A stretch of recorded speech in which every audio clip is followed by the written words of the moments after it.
Right. So, I would think last video for the day, and it's been busy. It's going to be busy up until the start of the season now.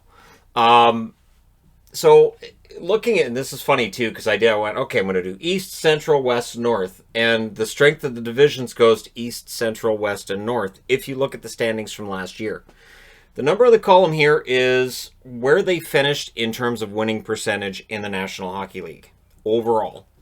And it shows you that the East is the group of death. So, Boston was first overall. Not expecting to be there again, but they're pretty strong. The Capitals were fifth. Philadelphia sixth. Pittsburgh seventh. The Islanders 11th. The Rangers 18th. Two of those four teams are going to miss the playoffs. Two of those four teams are definitely not going to make it.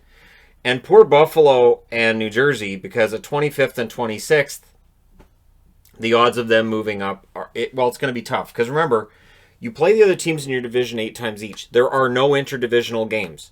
Boston will not play Tampa. Boston will not play Vegas. Washington won't be playing Carolina, which, depending on your point of view, you might be okay with that. But that division, that Eastern division, is going to be really, really rough. There's going to be a team that comes out of that division with a bad record that's actually a pretty good team. And that's going to be kind of a tough pill to swallow, because you're also going to be watching teams in other divisions with pretty good records. You're going to be thinking, if we were in that division, we'd be better off. Now, the Central, well, I want to also say the 12.375 at the top, that is the average of their standings. So the average standing was 12.375 when you add all these numbers together and divide them by 8. Now, the Central, well, the Central is the second strongest division, and yet these teams aren't very central to North America. So Tampa, I don't think of Tampa Bay, Florida as being central. I don't think of Carolina as being central either. Dallas, you can pull off central with Dallas. They're in the central anyways. Columbus, okie dokie, Eastern time zone though. They'll point that out. So that's 4, 9, 10, and 14 in the overall standings. Then you get to Florida, who were 15th overall. Nashville were 16th. Chicago 23rd. And, of course, Detroit 31st overall. Very tough to see Chicago or Detroit making the playoffs and jumping ahead of these teams. There's going to be, again, at least one team in the Central that's pretty darn good. So I'm expecting, again, probably some fans of one of the teams that's going to miss the playoffs here at the end of the year saying, gee, if we were in one of the other divisions. But again, Tampa Bay, Carolina both look like they're going to be really strong. Dallas is going to have their struggles, I think, without Sagan and Bishop for most of the season. Columbus, Florida might be a decent pick. Remember, Florida was 15th overall when you look at the winning percentage during the regular season. So the East was stronger than the West. Now we've got them kind of mixed together in this division. We'll see how it goes. Nashville may have a bounce back year, but they were 16th overall as well in the regular season standings. So yeah, this is a good division, and the average 15.25 when you again add all these numbers together and divide them by 8. Now the Western Division has 3 good teams. Let's be completely frank, it has 3 teams that we know are going to be very good. St. Louis, who are 2nd overall, Colorado, who were 3rd, and Vegas, who were 8th overall. And Vegas probably better than that 8th in the standings would tell you. So those are your 3 good teams. And then after that, somebody's going to end up getting that 4th place spot. And I don't know who it's going to be. It might be Minnesota. I'm banking on Minnesota, but we'll see. They were 21st. Arizona was 22nd. Anaheim was 27th. LA was 28th. And San Jose was 29th. Now I want to say, if not for having St. Louis and Colorado in this division, this would be the weakest. But that's not a good statement, because they are in this division. They're both excellent teams. And so the overall average is 17.5 in the standings. Again, you add all these numbers, you divide them by 8.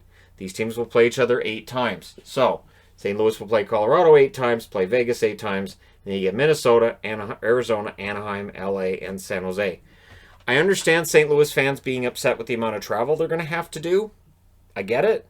But honestly, the California teams still look like they're in a rebuild for the most part. Arizona kind of looks like a mess after John Chayka walks away. And Minnesota, I'm not sold on their center depth, nor am I sold on their goaltending right now. So For St. Louis, I would think third at the very minimum in this division.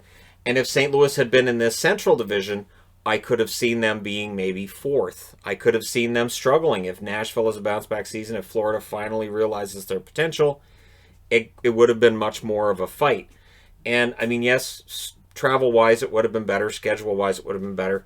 I know people have been making a big deal about when the start times are going to be in California. Believe me, as somebody who covers every game possible, I understand the California games often start at 7:30 Pacific, which is 10:30 Eastern. It's late. And it can be tough. But I have a funny feeling that the start times this year may move around a little bit without fans in attendance. And some of these teams are going to be playing in other locales. The NHL is already talking about the fact they know they're going to have to use neutral zone, or neutral site. Sorry, not neutral zone. Neutral site arenas. They may have to have a shared arena here and there. Not an ideal situation. For instance, we know San Jose, you are not allowed to have contact sports in the county they're in, so they are doing their training camp in Arizona, and then we'll see whether or not they can play in middle of January in Arizona or in San Jose itself. So, again, it is kind of up in the air. Teams are going to end up being a bit homeless. The NHL just wants to get this season done, get the season played, and get back to a normal schedule in October of 2021. That was clear through every team's release today. Now, the North. The North is where everybody's going to be all excited in Canada, but Edmonton was first in the North among teams in the standings at 12th in the winning percentage. Toronto was 13th in winning percentage, and then Vancouver at 17th. There were two teams that were in the top 16 in winning percentage from Canada at the time of the pause. So Vancouver was 17th. Calgary, who now has all the Canucks, they're 19th. Winnipeg, 20th. Montreal was 24th. And, of course, Ottawa was 30th. We're going to have probably one team, I'm going to say one, minimum of one team in Canada, that if they played in the East, no chance. That could get buried in the East. And I'm just going to say one, because I don't want to say two, because I don't think that's fair to the Canadian teams, that I think some of them are getting better, and I don't necessarily think that Vancouver, Calgary, and Winnipeg would have finished in that order. Winnipeg was getting better at the time of the pause. I think Winnipeg was going to end up in the top 16. Calgary may very well have jumped over Vancouver as well. Vancouver was trending in the wrong direction as we got towards the end of the season. So, again, it's going to be interesting, and keep in mind that for the Canadian teams, they're going to play against every other team 9 or 10 times. Now, if you're going to say, well, it's going to get boring because it's going to be, it's Edmonton, Vancouver again. These players are going to hate each other. They're going to absolutely detest one another. I'm old enough to remember when there was 21 teams in the league, and teams played each other 8 times regularly in their division, and they absolutely detested one another. The hate, you could feel it. And before the game, you'd feel it. And keep in mind as well, not only will they be playing each other, every single game, being a divisional game, they're all 4-point games.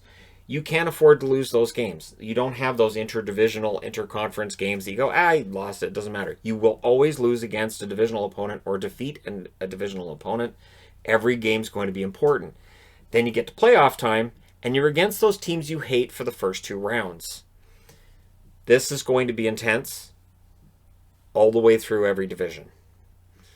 I'm going to say right now there'll be more fighting than we're used to. There's going to be probably more goal scoring than we're used to. I'm going to go ahead and say goal scoring goes up a little bit because of familiarity with these teams and the intensity of the games. I'm going to say it drives up the scoring. And I really think we're going to see this fascinating season play out that we've never seen before. We've had shortened seasons. We had a shortened season in 2012, 2013, and 1994 and 95, which is why when people say, well, just call it the 2021 season because there's no 2020 to it. Yeah, we don't do that with 1995 or 2013. It's called the 2012-2013 season, the 1994-95 season. Both seasons started in January. It doesn't matter. And it's just that's how the NHL catalogs it because it would look bizarre and you'd have to have all these explanations. It's already a shortened season, so you have the asterisk there for the shortened season. But that's the other thing, too. The winner of all of this, going through all of these intense divisional games, all these games of pure hatred, whoever wins the Stanley Cup in July, they're a legit champ again. And I know there's going to be talks about, it's not legit. if we can look at the 1995 New Jersey Devils and the 2013 Chicago Blackhawks and say these are legit champions, whichever team out of these ends up being the winner is a legit champion. And we're going to see some pretty intense rivalries born.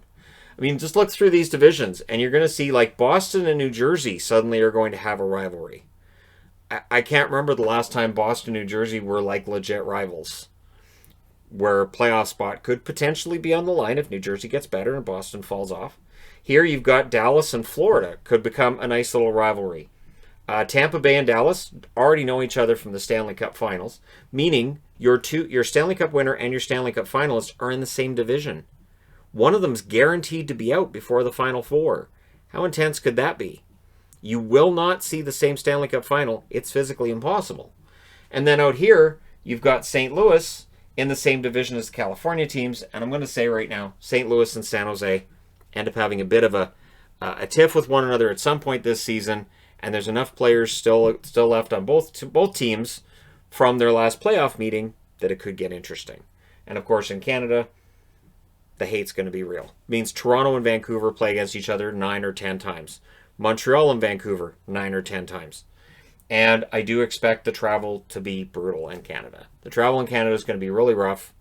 But I do expect a lot of back-to-backs. The plan seemed to be, with them playing each other 8 times each, let's say Detroit goes on a road trip, they might play in Nashville 2 nights, go to Dallas, play there twice, go to Tampa, play twice, and then go home. So to be a 6-game road trip, but they'd only play in 3 cities. Minimize travel and make it so that you're still playing the games, you're making it as safe as possible, and by minimizing travel, you're minimizing potential risks, exposures, and all this other stuff. So there's still other information for us to find out, but I'm excited about the divisions. I think they look great, and I'm really kind of excited. But yes, the strongest division, likely to be perceived as the weakest division. But once the season starts, I don't know how many people are going to necessarily pay a lot of attention. It's going to be just some great hockey, and every game's going to be important. I'm looking forward to it. I'm going to do my previews different this year because they're all interdivisional games. I intend to have a board for each division. So rather than just have the 4 boards that I had last year for the games, I'm going to have 4 boards for the games, but each board will be dedicated to a division. And we'll go through it that way. So I'm looking forward to that. I think that's going to be a lot of fun. And of course, I've been collecting a bunch of older logos for, like this is the original Buffalo colors. This, of course, is an old Winnipeg. I've been collecting these for ages. And now that we've got all these wonderful retro reverse, it's going to be great. Because retro reverse nights are going to be a thing 4 times this year for each team. And it's a matter of which jerseys are going to be up against each other. And that's going to be great. So there you go. Let me know which feud you're most looking forward to seeing rekindled or started, and how you feel about the divisions. And if you're in the East, you probably feel like that's going to suck because 2 good teams at least are going to miss the playoffs. And if you're a Blues fan, I already know. And I know exactly how you guys feel, but it was my understanding that that Dallas didn't want to be in the West, and that St. Louis was like, fine, we'll go to the West. That was the way that I kind of heard it. And for St. Louis, it means the travel's going to be worse, but I think their actual path to the playoffs is a little bit easier. We'll see. Let me know your thoughts. Hit like and subscribe. If you're browsing your way through, you just happened upon this video, and yeah, hockey's back. I'm very happy about it, and we're going to see a season we've never seen before. I'm anxious to see it. Thank you guys so much for all your support. I'll talk to you again soon.